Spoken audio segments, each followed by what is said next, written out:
Ne cherchez pas à nettoyer votre écran, le point que vous voyez se déplacer devant le Soleil n'est pas une poussière ni un insecte, c'est une planète.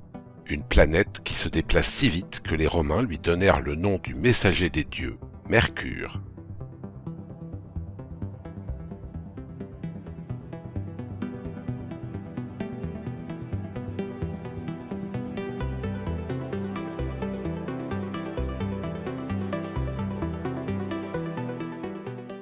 Notre planète n'est ni trop proche ni trop lointaine du Soleil, ce qui fait que l'eau peut exister à l'état liquide. On dit alors que la Terre se trouve dans la zone d'habitabilité, ou zone boucle d'or, car il n'y fait ni trop chaud ni trop froid. Mercure n'a pas la chance de se trouver dans cette zone. C'est une planète tellurique comme la Terre, Vénus et Mars. Ces 4 planètes possèdent la même structure, un noyau, un manteau et une croûte solide.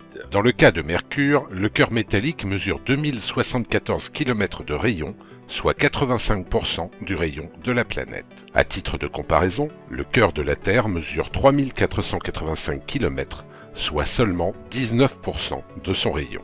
Spécificité étonnante de Mercure, cette dernière rétrécit du fait du refroidissement de son cœur. La surface de la planète est riche en soufre, fer et titane. Son aspect rappelle forcément celui de notre Lune. La planète porte les stigmates d'innombrables collisions avec des astéroïdes et comètes.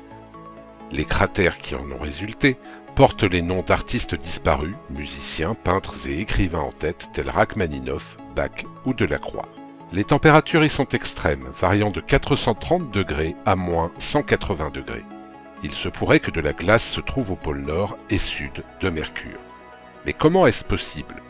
La planète n'étant quasiment pas inclinée, contrairement à la Terre dont l'inclinaison sur son plan orbital est supérieure à 23 degrés, elle ne connaît pas de saison et ses pôles ne voient jamais les rayons du Soleil.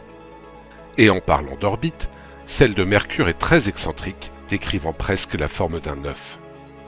Sa distance au Soleil est de 47 millions de kilomètres à son périhélie, le point le plus proche, et de 70 millions de kilomètres à son aphélie, point le plus éloigné.